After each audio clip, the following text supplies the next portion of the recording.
Tình cờ hai người cùng đang trong tâm trạng phiền muộn, họ cùng nhau uống một chai rượu trên bãi biển, uống từ sáng cho tới tối muộn, hai người cứ vậy tâm sự an ủi lẫn nhau. Đột nhiên Yomi đứng lên thì suýt bị ngã, may mắn thay Jinwook nhanh tay đỡ cô lại.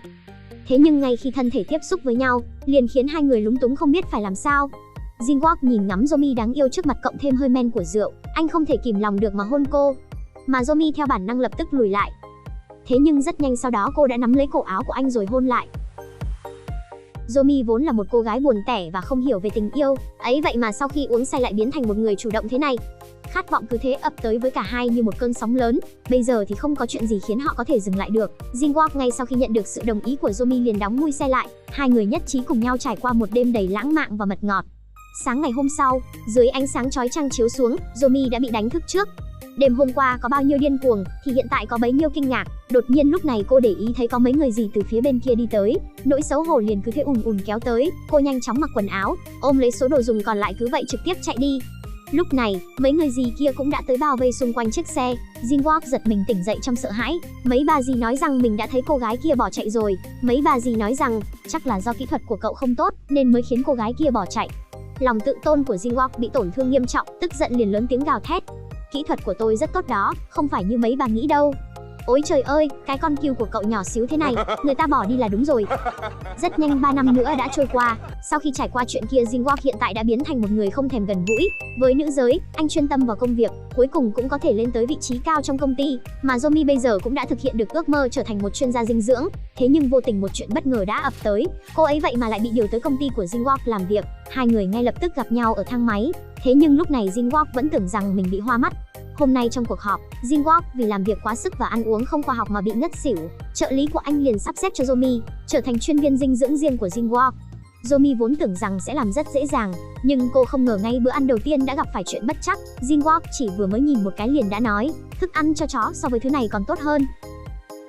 Tiếp sau Yomi lại chuẩn bị một phần cơm thịt nướng, kết quả Jinwook còn chưa thèm nhìn đã trực tiếp kêu người đem vứt đi.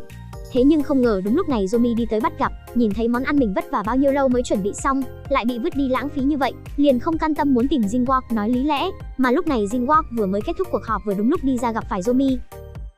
Không dám tin vào mắt mình, anh liền nhanh chóng nấp đi, lén lút quan sát. Lúc này anh mới chắc chắn được cô gái này chính là cô gái 3 năm trước đã cùng mình qua đêm.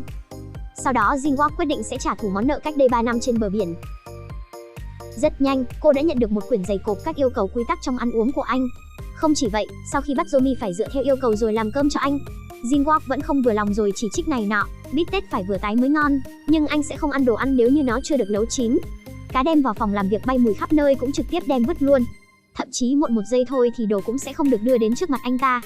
Yomi sợ rằng mình sẽ bị mất việc, tức giận tột cùng nhưng cũng chỉ có thể ở nhà ăn trút hết tâm tư. Tên khốn khiếp. Đến một ngày cô cuối cùng cũng không chịu nổi nữa, trực tiếp chạy vào phòng làm việc của Jinwook. Lúc đầu Yomi chỉ nhìn thấy được phía sau lưng của anh nên cô chưa biết gì. Nhưng ngay sau khi anh quay người, Yomi liền kinh ngạc tới nỗi không thốt lên lời. Tên giám đốc khó tính vẫn luôn chê trách cô, vậy mà lại là người từng qua đêm với mình trước kia. Vì để bắt cô đầu bếp của mình phải nói sự thật, anh liền trực tiếp đẩy cô vào bức tường. Bởi vì 3 năm trước hai người từng có một đêm mặn nồng bên nhau, thế nhưng sau đó Yomi lại để anh một mình trên bãi biển. Đã thế bây giờ còn cứ mãi giả ngu không biết gì. Tôi thật sự không hiểu anh đang nói gì, tôi không biết gì hết.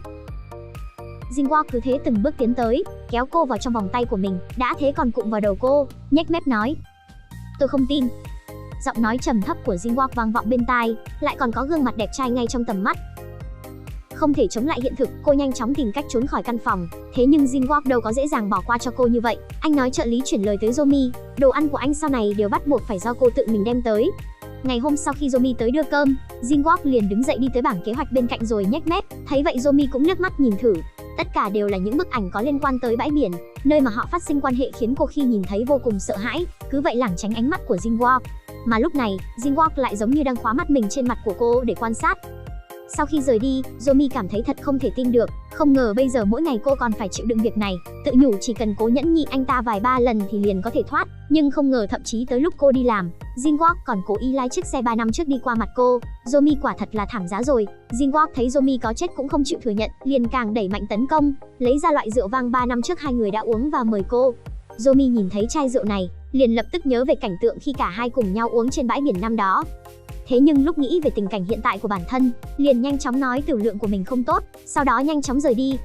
Yomi lúc này thật sự chịu đựng không nổi nữa, chỉ có thể gọi điện cho trưởng bộ phận nhân sự, xin người đó đổi cho mình sang một nơi làm việc khác. Thế nhưng còn chưa nói xong, ngẩng đầu lên đã gặp phải cái nhìn chết chóc trợ lý của Jinwoo. Sợ hãi quá, Yomi liền nhanh chóng ngắt điện thoại. Cái nhìn kinh hãi và nụ cười đáng sợ đó khiến cô không còn cách nào khác, chỉ đành từ bỏ ý định xin chuyển nơi làm việc. Biết rằng mình dù sao cũng không thể trốn thoát, vậy thì cô sẽ quyết tâm đối mặt với chuyện này. Cô tới gặp Jinwoo, thẳng thừng thừa nhận mình là người trên bãi biển năm đó. Anh trả thù vụ chơi ngu lúc đó của tôi chứ gì, thế mới cố ý làm khó tôi. Bãi biển, rượu, còn cả chuyện làm trên xe tôi đều còn nhớ. Sau khi thừa nhận còn đem Jinwoo ra chút giận một trận. Tôi là một chuyên gia dinh dưỡng, còn anh là một ông chủ ăn uống cung cấp dinh dưỡng không đủ. Đồ tôi làm ra không phải anh nên ngoan ngoãn mà ăn hết đi sao? Tình huống này khiến Jinwoo có chút bất ngờ. Anh chỉ muốn biết sáng ngày hôm đó, Yomi tại sao lại một mình rời đi. Yomi liền trả lời là do tình thế nguy cấp và tâm trạng rối bời khi đó, chứ cô tuyệt đối không muốn đối xử với anh như vậy. Sau khi trút hết được tâm sự, cô lại cảm thấy rất hối hận. Cô lúc này có thể khẳng định rằng mình nhất định sẽ bị sa thải. Nhưng khi nhận lại hộp cơm mà mình đã đưa cho Jinwoo, cô vô cùng ngạc nhiên khi anh không chỉ không cằn nhằn mà còn ăn hết. Xem ra Jinwoo đã trở nên tốt đẹp hơn rồi. Sau đó Yomi tiếp tục làm một chiếc bánh rán, muốn đem tới làm quà xin lỗi Jinwoo chuyện lần trước. Thế nhưng vừa đẩy cửa bước vào thì lại gặp một cô gái đang quấn quýt uốn lượn bên cạnh Jinwoo. Khi Yomi đang định quay người đi ra thì bị Jinwoo gọi lại. Yomi nhìn cô gái ăn mặc toàn đồ hiệu trước mặt, còn bản thân thì chỉ mặc chiếc áo đồng phục làm việc bắn đầy dầu mỡ, khiến lúc này trong lòng cô có chút tự ti. Ngày hôm sau, cô gái kia vì để muốn lấy lòng Jinwoo, đặc biệt chuẩn bị rất nhiều nguyên liệu nấu ăn đắt tiền và cả những dụng cụ ăn uống tinh xảo. Cô ta còn nói, đồ ăn mà Yomi làm thường xuyên bị đổ đi, đã vậy còn khó ăn khó nhìn. Bắt Yomi sau này sau khi làm đồ ăn xong, phải đem cho cô ta xem trước. Trong lúc Yomi đang không hiểu chuyện gì xảy ra, thì Jinwoo vừa hay bước vào, kéo Yomi vào trong vòng tay mình rồi lạnh lùng nói: tôi chỉ ăn đồ ăn do cô gái này nấu thôi, vậy nên trừ tôi ra, không ai được ra lệnh cho cô ấy. Nói xong anh liền kéo Yomi ra khỏi căn phòng, bỏ lại cô gái đã làm phiền Yomi ở lại một mình, khiến cô ta vô cùng tức giận. Jinwoo đưa Yomi tới một nhà hàng cao cấp. Thế nhưng lại không phải tới để ăn cơm mà là để ăn cắp công thức. Bởi vì trước đó anh có nghe được chuyện công ty muốn sử dụng mánh khóe để đổi mới tất cả nhân viên nấu nướng. Jinwoo không đời nào để cô đầu bếp của mình rời khỏi mình dễ dàng như vậy được. Quả nhiên không lâu sau, người của hội đồng quản trị của công ty đưa Jinwoo tới nhà bếp với danh nghĩa là đi khảo sát chất lượng. Tất cả nhân viên khi biết mình sắp gặp cấp trên ai đấy đều lo sợ, chỉ có Yomi là bình tĩnh, lấy ra công thức trước đó đã ăn cắp được, hoàn mỹ làm ra một thực đơn các món ăn được sao chép chuẩn bài, như nhà hàng cao cấp. Sau khi Yomi đã hoàn thành rất tốt nhiệm vụ của mình, thì tiếp theo đây tới lượt của Jinwoo. Này, hình như hợp đồng của anh sẽ hết hạn vào tháng tới đúng chứ? Vậy mà vẫn còn quan tâm tới việc thăng chức hay sao? Nhìn thấy dáng vẻ vừa nói vừa nhếch mép của Jinwoo, khiến cho vị giám đốc chưa bao giờ bị lên cơn hen suyễn kia tức giận mà lên cơn luôn. Trong một chuyến công tác sau đó, cho dù Jinwoo đã được ăn rất nhiều món sơn hào hải vị, nhưng vẫn cảm thấy có chút gì đó thiếu. Trên đường về anh liền gọi điện cho Yomi nói cô hãy chuẩn bị cho mình một bữa. Bất ngờ quá và không còn cách nào khác, Yomi chỉ đành mang theo cậu em trai 3 tuổi đến căn biệt thự cao cấp của Jinwoo. Trong khi cô đang chuẩn bị món bánh sandwich, đột nhiên nghe thấy một âm thanh lạ. Chạy tới thì phát hiện em trai đã làm rơi một chiếc hộp vô cùng đẹp của Jinwoo mất rồi. Yomi chắc chắn đây phải là một món đồ gì đó vô cùng quý giá, nhanh chóng đem chiếc hộp để vào nguyên vị trí. Mà bên trong của chiếc hộp chính là miếng lót ngực mà 3 năm trước Yomi đã bỏ rơi lại. Tôi đã bảo là kỹ thuật của tôi rất tốt rồi mà. Hôm sau vì cảm thấy tội lỗi, Yomi liền đặc biệt chuẩn bị một hộp đồ ăn siêu cấp dễ thương. Thế nhưng một chàng trai như Jinwoo làm sao lại có thể sẽ thích loại đồ trẻ con như thế này chứ? Sau đó nghiêm túc dặn dò Yomi, sau này đồ ăn của anh không được gắn mấy thứ như mũi hay mắt vào đó. Thế nhưng khi Yomi rời đi, anh không nhịn được nhìn hộp thức ăn rồi điên cuồng chụp hình. Sao làm cơm gì mà càng ngày càng dễ thương vậy chứ? Anh ấy đúng là một người khẩu thị tâm phi. Tuy nhiên tối đó sau khi về nhà, phát hiện chiếc hộp bảo bối của mình dường như đã từng có người đụng vào. Điều này khiến anh ấy vô cùng sợ hãi. Không được, không thể nào. Lúc này trong đầu anh đã nảy ra một tưởng tượng điên rồ. Trời ơi, mình không phải là tên biến thái chứ? Tại sao lại giữ cái thứ này? Không thể được. Để bản thân không bị hiểu lầm là biến thái, Jinwoo trực tiếp lái xe tới nhà của Yomi. Trước tiên đánh đòn phủ đầu, hỏi cô có phải đã vào thư phòng của mình rồi không? Thế nhưng chưa kịp nói tiếp thì Yomi đã lấy ra một hộp trang sức tương tự đưa cho anh. Jinwoo bắt đầu lo lắng, tiếp tục hỏi cô có phải đã thấy món đồ bên trong hộp rồi không? Thế nhưng may thay Yomi nói rằng mình chưa nhìn thấy gì cả. Cùng lúc trong đầu hai người cùng nảy ra hai món đồ, trong đầu Jinwoo thì là miếng lót ngực, còn trong đầu Yomi thì lại là dây chuyền. Và sau đó hai người bắt đầu thi nhau đoán mò. Là cái gì? Chắc là món đồ vừa to vừa đẹp. Cái gì mà vừa to vừa? Cô đúng là cái đồ không biết ăn nói, đủ rồi. Trong lúc Jinwoo sắp phát điên vì xấu hổ, thì đột nhiên có một giọng nói xen vào, chàng trai kia trực tiếp kéo cô vào trong lòng mình. Thấy cảnh tượng này làm Jinwoo phát điên. Ngày hôm sau, vì để giữ Yomi ở lại khi cô sắp tan làm, anh liền nghĩ ra kế sách. Lúc Yomi đưa đồ ăn lên, thì anh giả vờ thờ ơ lạnh nhạt. Sau khi liếc thấy cô rời đi, anh mới bắt đầu xả vai, ăn như sói đói, vét sạch sẽ. Bên này Yomi nhận được một lời mời, chuẩn bị dẫn theo em trai cùng nhau đi tới sông Hàn. Thế nhưng đột nhiên lúc này cô cũng nhận được một tin nhắn của Jinwoo. Tại sao lại ít đồ ăn thế? Làm thêm một phần đồ ăn nữa, bây giờ làm luôn. Không còn cách nào, cô chỉ đành đi làm thêm một phần cơm nắm. Thái độ của Jinwoo vẫn thờ ơ như cũ, mà Yomi nhìn thấy dáng vẻ thờ ơ này của anh, trong lòng có chút cảm thấy tức giận. Jinwoo bên này thì lập tức chuẩn bị lấy một chai thuốc tiêu hóa ra uống hết, sau đó tiếp tục ăn hết thức ăn. Thế là lần đi sông Hàn này của Yomi suýt nữa thì nhỡ mất, khi giọng nhỏ trong điện thoại nói sẽ đến đón cô. Tiếng nhỏ như vậy cũng đều đã bị Jinwoo đứng một bên nghe thấy hết. Yomi nhìn thấy anh thì giật mình. Jinwoo không thay đổi biểu cảm liền nói, tôi đói rồi. Cái gì? Tôi muốn ăn mì gói. Một buổi tối ăn 3 bữa, chuyện này khiến Yomi kinh ngạc đến mức mắt mở to như chuông đồng. Thế nhưng đối phương là một ông chủ cứng đầu, cô không thể làm khác chỉ đành đi nấu. Khi Yomi mang mì tới, Jinwoo liền đem ra một cuốn sách làm đồ lót. Vì không để cho Yomi chạy mất, anh vừa ăn vừa ngó nhìn cô. Nhận thấy thời cơ đã tới, Jinwoo bắt đầu bước vào giai đoạn tán tỉnh. Anh muốn xác nhận một chuyện, trực tiếp đứng dậy đi tới gần cô, cho đến khi khoảng cách đã rất gần, thì đột nhiên Yomi lại bị nhấc lên trong vô thức. Vào lúc Yomi muốn đứng dậy lấy lý do đi rót nước để rời đi, Jinwoo đã kéo cô lại, đẩy ghế ra xa rồi tiến lại gần cô. Cô bị nhấc là vì tôi đúng chứ? Đối mặt với sự tấn công mạnh mẽ như vậy, Yomi chỉ còn cách nhanh chóng rời khỏi. Thế nhưng Jinwoo đã thật sự thành công, khiến cho trong lòng Yomi rất lâu sau cũng chưa thể bình tĩnh trở lại. Ngày hôm sau, tại thang máy, Jinwoo lại nghe thấy tiếng của Yomi nghe điện thoại. Anh lập tức bảo trợ lý nói với cô, hãy đi chuẩn bị đồ ăn cho nhân viên ngày hôm nay. Tuy nhiên việc này đã bị cô gái hay xà lẹo bên cạnh Jinwoo biết được. Sau khi Yomi mang đồ ăn lên thì nhận ra còn một đống đồ ăn cao cấp do cô gái kia đặt mua để ở phía đối diện. Cuối cùng chỗ đồ ăn mà Yomi vất vả rất lâu mới làm ra không được ai ăn cả. Chuyện này khiến cho Yomi lòng tự tôn bị đả kích. Cô cứ vậy mà rời đi. Nhưng người chịu trách nhiệm là Jinwoo đã đem hết đồ ăn về ăn hết. Khi trở về nhà bếp, Yomi nhận được điện thoại của trợ lý. Không sai, Jinwoo bị nhập viện rồi. Yomi hỏi anh tại sao lại ngốc như vậy, bởi vì anh ấy nhớ rằng trước đây Yomi từng nói không được lãng phí thức ăn quý giá. Dù cho Jinwoo đã đang nằm trên giường bệnh rồi nhưng vẫn nổi máu ghen. Hỏi cô sao hôm nay không cùng với chàng trai kia đi chơi. Yomi cuối cùng cũng nói với anh, người đó chỉ là một người bạn thân của cô thôi. Nghe thấy vậy Jinwoo thầm vui trong lòng. Sau đó rất nhanh anh đã được xuất viện.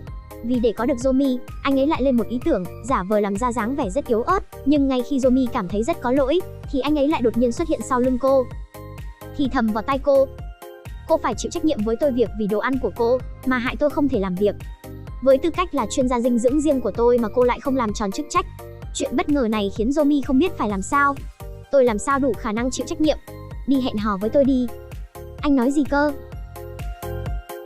Để hôn được một cô gái thì mất bao nhiêu thời gian? Đầu tiên Jinwoo để đầu bếp của mình cầm đồ ăn bằng cả hai tay, nói với cô ấy đĩa rất đắt, nhất định không được làm rơi. Vào lúc Yomi không chú ý, Jinwoo liền trực tiếp hôn cô. Còn có đây là món khai vị. Trong lúc Yomi vẫn còn đang ngẩn ngơ, Jinwoo lại tiến tới hôn một nụ hôn nữa. Sau đó khoái chí người cầm lấy đĩa đem tới bàn ăn. Có Yomi lúc này vẫn đứng nguyên tại chỗ rất lâu. Buổi hẹn lần đầu tiên của hai người họ, Jinwoo lại tâm cơ lựa chọn địa điểm là nhà mình. Sau đó cũng tại căn nhà này, muốn tạo ra những khoảnh khắc ngọt ngào bên cạnh Yomi. Thế nhưng lúc này chuông cửa đột nhiên kêu lên. Jinwoo đứng dậy đi ra xem ai, vừa nhìn thì vẻ mặt lập tức sợ hãi. Thật không ngờ cha anh lại đột nhiên tới đây. Đối với việc này Yomi thậm chí còn thấy sốc hơn. Chủ tịch sao? Chủ tịch đứng bên ngoài không ngừng nhấn chuông. Mãi một lúc lâu sau Jinwoo mới chạy ra mở cửa. Chủ tịch nhìn thấy hai phần bít tết, nội tâm thì nghi ngờ rồi nhưng vẫn bình tĩnh ngồi xuống. Vốn muốn tạo ra một buổi ăn tối lãng mạn, thế quái nào bây giờ lại biến thành bữa cơm trịnh trọng của mình và bố, khiến Jinwoo xấu hổ vội vàng thổi tắt nến. Mà lúc này Yomi đang trốn trong thư phòng, phát hiện ra chiếc hộp bảo bối mà trước đó Jinwoo cất giữ. Mở ra nhìn thấy thứ bên trong khiến cô vô cùng kinh ngạc. Chính là miếng lót ngực mà cô đã mất 3 năm trước. Lúc này bên phía Jinwoo đột nhiên nghe thấy tiếng vật gì đó bị rơi. Khi chủ tịch đang muốn đi xem thử đó là gì, Jinwoo vội vàng ngăn cản, nói rằng ông cứ để anh đi kiểm tra cho. Lúc này chủ tịch bày ra vẻ mặt nghi ngờ. Quả nhiên sau khi Jinwoo vừa đẩy cửa bước vào, chủ tịch cũng lập tức xuất hiện ở phía sau, muốn xem rốt cuộc con trai có phải đang giấu một cô gái ở nhà không. Nhưng may sao vừa vào thì chỉ nhìn thấy một con mèo đen. Thật không dễ dàng gì chuyến thăm bất ngờ của cha cũng kết thúc. Jinwoo liền quay trở lại thư phòng tìm Yomi. Khi mở cửa tủ quần áo ra, Yomi liền trực tiếp ngã nhào vào lòng anh. Thế nhưng đối với người đã từng trải qua chuyện này như Yomi, liền nhanh chóng thoát khỏi tay anh, lần hẹn hò này chỉ có thể cứ vậy nhanh chóng kết thúc. Lần thứ hai hẹn hò là do Yomi lựa chọn địa điểm. Khi đang đi trên đường Jinwook, cô gấp một cú, theo quán tính Yomi cứ vậy ngã nhào về phía chân của Jinwook. Hai người ở trên xe cứ thế tán tỉnh ve vãn. Cuối cùng cũng tới được địa điểm là một quán ăn nhỏ ở bên đường. Điều này khiến một người khó tính như Jinwook có chút không vừa ý. Thế nhưng cuối cùng vẫn phải thành thật lẽo đẽo đi theo. Vừa mới ngồi xuống thì thấy chỗ nào cũng đều không thoải mái, đã vậy lại còn từ chối đeo tạp dề. Sau đó thì lập tức làm rơi miếng củ cải vào trong bát canh, làm dầu bắn đầy lên áo sơ mi. Thấy vậy Yomi không còn cách nào, chỉ đành giúp anh lau đi. Lee Yomi, cô không thể làm vậy được. Jinwook lại nắm lấy cơ hội trêu chọc Yomi là không nên tùy tiện đụng vào ngực của đàn ông, khiến cô rất xấu hổ. Tôi đâu có làm gì. Lúc này Jinwook vô cùng hài lòng và vui vẻ. Lúc trở về anh ấy còn rất đắc ý đứng khoe khoang bộ ngực của mình. Rất nhanh sau đó đã tới một buổi hẹn hò khác của họ. Jinwook vào những lúc đi công tác đều muốn mang theo Yomi. Buổi tối còn đặc biệt chọn cho cô một chiếc váy dài màu hồng nhạt. Yomi mặc chiếc váy lên càng thêm phần đáng yêu, khiến cho Jinwook nhìn không thể rời. Thế nhưng có một chuyện ngoài ý muốn xảy ra. Cô bị một nhân viên đụng trúng. Rất may Jinwook đưa tay ra đỡ lấy cô. Thế là chuyện ngoài ý muốn thế mà lại biến thành chuyện tốt. Khách sạn nghỉ dưỡng bèn tặng cho hai người một chai rượu vang để bày tỏ sự xin lỗi. Jinwook ngay sau đó liền giật lấy chai rượu. Cảnh tượng Yomi đang chạy tới giành lại chai rượu, thế mà cũng trở thành một màn mèo vờn chuột tán tỉnh nhau. Khi Yomi quyết định lao vào lần cuối, Jinwook đứng im không chạy trốn. Thế là Yomi cứ vậy mà ôm vào người anh ấy. Sau khi tán tỉnh xong thì anh thì thầm vào tai cô. Cô lên lầu trước. Vì để dụ cô đầu bếp nhỏ nhà mình tự chủ động nói ra tâm tư, anh lại bắt đầu nghĩ ra một kế sách mới. Anh đưa cô ra bể bơi. Nhân lúc cô không đề phòng, Jinwook liền ôm cô ngã xuống bể. Sau đó dùng hai tay bế Yomi lên. Đã vậy còn không quên trêu chọc cô một trận. Trái lại không những không làm Yomi cảm động, mà còn khiến cô ấy xấu hổ mà rời đi. Tuy nhiên sau khi cô vừa mới đi lên thì phát hiện Jinwook ở dưới nước không có động tĩnh gì. Cô vốn cứ nghĩ anh chỉ là lại muốn trêu đùa mình. Thế nhưng lúc này cô lại nhớ Jinwook từng nói qua, bản thân anh khi đi bơi có thể đột nhiên bị chuột rút. Yomi lúc này thấy hoảng hốt rồi, vừa hét lớn kêu cứu vừa kéo Jinwook vào bờ. Rất nhanh sau đó có hai nhân viên chạy tới giúp đỡ. Thế nhưng họ không hề biết rằng kế hoạch của Jinwook bây giờ mới bắt đầu. Đi ra. Cái gì cơ? Tôi nói mấy người mau đi khỏi đây, mau. Nghe xong cậu nhân viên liền hiểu ra, lập tức kéo đồng nghiệp của mình rời đi, mặc kệ Yomi đang khóc lóc thảm thiết bên cạnh. Yomi khi thấy hai người họ định rời đi thì liền lập tức ngăn cản, còn Jinwook bên này thì điên cuồng ra hiệu bằng mắt. Nhân viên hiểu ý, liền nói tình hình có chút khó cứu nên cần tìm người có chuyên môn tới cứu giúp. Yomi nhìn thấy Jinwook đang bất tỉnh nhân sự, liền cứ thế bộc bạch, nói ra mình đối với chuyện 3 năm trước tuyệt đối không hối hận. Ở bên cạnh anh khi đó tôi rất vui, tôi còn nhìn thấy trong hộp trang sức của anh cất miếng lót ngực của tôi. Nghe thấy câu nói bất ngờ này, khiến cho Jinwook kinh ngạc bật dậy. Yomi vừa vui vừa tức giận. Hai người ngồi bên bể bơi, Jinwook nói ra ý nghĩa thật sự của việc anh giữ lại miếng độn ngực của cô. Nếu như không giữ lại thứ đó, tôi sợ mình sẽ không thể nhớ rõ ký ức ngày hôm ấy nữa. Thật không ngờ tính vật định tình của hai người lại là miếng độn ngực. Nhìn thấy Jinwook coi trọng bản thân mình như vậy, Yomi liền chủ động thơm lên má anh. Thế nhưng Jinwook mặt dày lại còn muốn thêm một nụ hôn nữa. Và lúc Yomi hôn thêm lần nữa, Jinwook quay người, lật thành thế chủ động. Hai người hôn nhau lãng mạn bên hồ cũng phải kéo dài đến 10 mấy phút. Cảnh này ong mật miễn bình luận gì thêm nhé, vì tôi còn đang độc thân chưa có được hôn bao giờ. Hai người sau khi hiểu rõ tâm ý của nhau, Jinwook một phút cũng không muốn rời xa cô. Đứng trước cửa phòng muốn cô mời cô uống với mình một ly, hoặc là cả hai cùng nhau ăn mì gói. Thế nhưng cuối cùng đều bị từ chối. Không can tâm anh vẫn đứng ngoài cửa điên cuồng tìm cách, còn Yomi đứng sau cánh cửa cũng đang rất hạnh phúc. Ngày hôm sau Jinwook mời Yomi cùng nhau đi ăn tối. Thế nhưng tối nay Yomi lại bận đón sinh nhật với cháu của mình. Tuy nhiên khi tan làm, anh phát hiện Hyunti đến đón Yomi. Chuyện này khiến anh nổi máu ghen tuông, mua một món quà rồi đem tới nhà của Yomi. Thế nhưng khi tới lại chỉ nhìn thấy một đứa trẻ. Yomi không muốn mang mối quan hệ phức tạp của nhà mình nói cho Jinwook biết. Cô nhanh chóng bảo mẹ và em trai 3 tuổi lên lầu trước. Ở bên dưới, tình địch gặp nhau, hai bên đều ghen ra mặt. Hai người cứ thế dùng đủ loại ngôn ngữ tấn công nhau, sau đó lại bắt đầu dùng rượu đấu với nhau. Cuối cùng kết quả là Jinwook say quá ngã nhào vào lòng của Yomi. Ngày hôm sau tỉnh lại, bị mẹ Yomi nhờ trông con hộ. Bà nói rằng nếu như muốn để lại ấn tượng tốt trong lòng của Yomi, vậy thì nhất định phải trở thành một ông bố siêu cấp, khiến cho các bà mẹ xung quanh rời mắt không nổi. Chỉ đứng đẩy xích đu thôi cũng vô cùng đẹp trai. Rất nhanh sau đó những đứa trẻ khác đều vây đầy xung quanh anh. Tuy nhiên lúc này cha của Jinwook cũng đã phát hiện ra sự việc, muốn đi tìm Yomi để nhổ cỏ tận gốc. Đúng lúc nhìn thấy cảnh Jinwook cùng với đám trẻ con, khiến ông không ngừng nghi ngờ. Lẽ nào đứa bé kia là cháu của mình? 3 năm trước sau khi phát sinh ra chuyện kia, hiện tại lần này lại phát hiện ra cô gái kia có một em trai nhỏ 3 tuổi, liệu đó có thật sự là em trai của cô ấy hay chính là con của anh? Ba người họ cùng nhau đi chơi, nhân viên quán liền lập tức đề xuất menu cho gia đình. Yomi đang muốn giải thích thì Jinwook lại trực tiếp lựa chọn cho họ một phần kem cho gia đình. Yomi không thể ngờ rằng tình địch của mình lại chính là em trai. Khi cô định mở miệng để ăn một miếng kem do Jinwook đút thì bất ngờ anh lại đút cho em trai cô. Yomi khuôn mặt đầy ghen tị nhìn Jinwook. Rõ ràng đây là buổi hẹn hò của mình và bạn trai, thế quái nào bây giờ thấy bản thân giống như cái bóng vậy? Sao vậy? Ánh mắt đó là sao? Sao em cảm thấy cứ như mình mới chính là cái bóng? Jinwook liền nghĩ trong lòng, tại sao cô lại đi ghen tị với chính con trai mình vậy chứ? Ngay cả lúc đi trên đường cô cũng bị bỏ lại một bên. Mãi cho đến khi nghe thấy mấy lời lẩm bẩm của Yomi, Jinwook mới tới nắm lấy tay cô. Ba người cùng nhau đi, nhìn họ chẳng khác gì là một gia đình. Khi chia tay, Jinwook lấy ra một món quà, khi Yomi vui vẻ định đưa tay ra lấy, kết quả Jinwook lại liền rụt tay lại. Nói rằng cái này là tặng cho thằng bé, còn nói công ty mới cho ra mắt mẫu đồ lót dành cho cha con, mà cảm hứng là bắt nguồn từ nó mà ra. Yomi nghe thấy là đồ dành cho cha con, liền đột nhiên liên tưởng đến có lẽ nào anh cũng đang làm gì vậy? Thằng bé còn ở đây đó. Jinwook nhanh chóng chặn đứng lại suy nghĩ lung tung của Yomi, còn nói ngoại trừ đứa bé ra thì bản thân anh cũng rất yêu vợ. Ngày hôm sau Jinwook lập cho Yomi một phòng làm việc, tất cả đồ bên trong đều mới hoàn toàn. Điều này khiến cho tất cả nhân viên trong nhà bếp vô cùng ghen tị. Yomi liền trách móc Jinwook, làm như vậy khiến cô thấy rất áp lực. Tuy nhiên nhìn thấy tất cả những gì mà anh làm cho mình, nội tâm cô cũng rất hạnh phúc. Vẫn còn vấn đề đứa trẻ, hai người họ đều không mấy để ý. Thế nhưng cha của Jinwook đã sớm không nhịn nổi nữa, đi tới nhà của Yomi, lén lút lấy tóc của Jongwoo đem đi giám định. Thế nhưng không đúng lúc bị mẹ của Yomi phát hiện, hai người cứ vậy xảy ra cãi vã. Jinwook biết được cha mình tới nhà của Yomi, anh cũng nhanh chóng chạy tới. Lúc này Yomi đang không biết có chuyện gì xảy ra. Khi phía Jinwook cũng định nói ra chuyện bản thân rất hạnh phúc khi được làm cha. Jongwoo là con tôi, hiện tại rốt cuộc thì con trai tôi với các người có quan hệ quái gì chứ? Kết quả chỉ một câu của mẹ Yomi đều khiến cho cha Jinwook và anh rất xấu hổ. Yomi có chút hụt hẫng, hóa ra thời gian qua anh đối xử tốt với cô như vậy đều là vì con trai. Chủ tịch sau đó tìm gặp Yomi, nói cô hãy rời xa con trai mình. Cô gái này đã thích Jinwook 10 năm, sau khi biết được sự việc xảy ra đêm đó của Jinwook và Yomi trong lòng vô cùng đau khổ, ngay cả trong lúc ghi hình cho chương trình truyền hình cũng không nhịn được mà khóc lớn. Nhất thời chuyện này đã làm dấy lên tin đồn, dư luận bàn tán rôm rả. Mà những tin đồn này cũng khiến cho Yomi rất khó chịu. Jinwook tìm gặp Yomi muốn cùng cô nói chuyện một lúc, kết quả lại bị Yomi nói ra lời nhẫn tâm.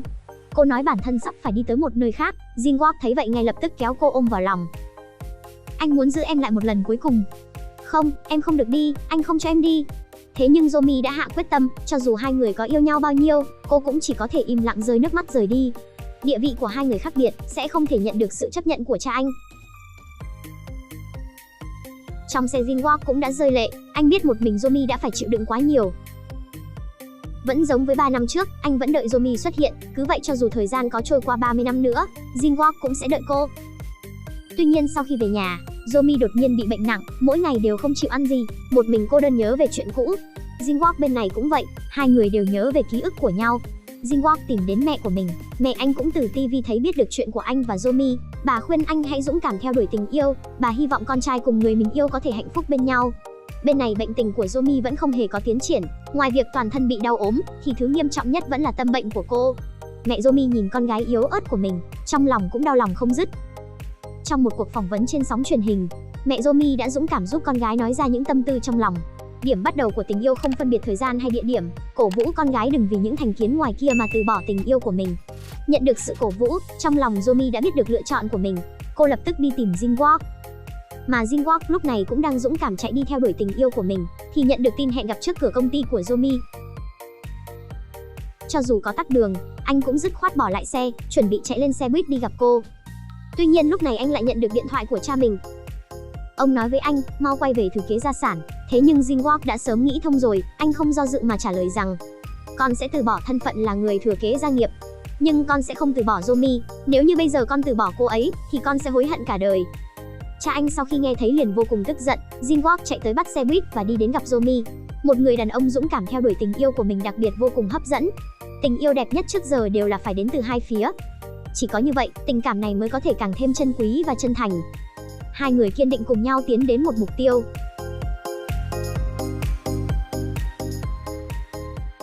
Trải qua bao nhiêu khó khăn, cuối cùng mùa xuân ấm áp cũng tới với hai người. Họ cũng sẽ không thèm để ý đến ánh mắt của người khác, ôm lấy nhau thật chặt. Khi bạn càng tránh né thì sẽ có thêm càng nhiều những tin đồn. Sau khi hai người dũng cảm thừa nhận tình cảm của mình, ngược lại có rất nhiều người chúc phúc. Hai người hôn nhau một lúc lâu, khiến những người xung quanh không khỏi ghen tị.